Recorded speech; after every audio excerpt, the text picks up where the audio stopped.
Hello guys, magandang gabi. Isa po akong biktima ng online application sa DFA na na-scam po ako. Kaya para hindi na sila maka-scam po, i-share ninyo itong video na to kasi baka marami pa silang mabibiktima. April 12, naghahanap ako ng appointment kasi para mapadali nga yung pag-change status ko sa aking passport.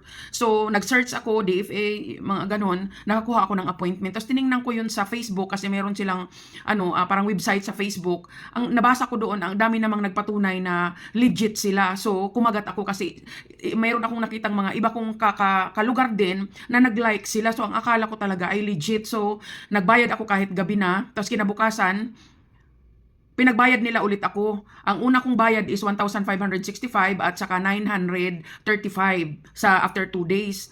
Tapos ngayon, okay naman sila, hindi nila ako binlock, yung mga ganun.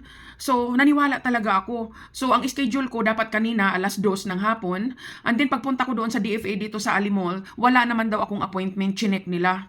Nakakasama ng loob kasi yung lalo sa situation ko, nagmamadali ako na makakuha kaagad ng passport, mas na-delay tuloy ako at panluluko pa. Kaya guys, nandito ang mga pangalan nila. Sa taas, ito yung logo nila. Paki-share po nito kasi marami pa silang mabibiktima. Nandyan yung logo, ayan.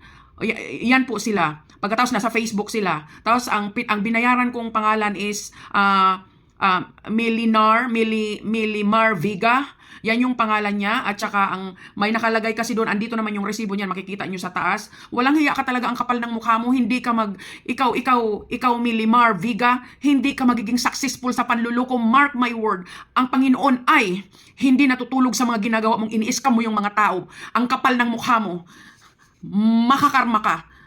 Anak ko, grabe ka. Ang pirang ginagamit namin dito ay pinaghirapan to, hindi namin to ninanakaw, pero ikaw easy mo lang. Ang Diyos talaga ang gaganti sa'yo.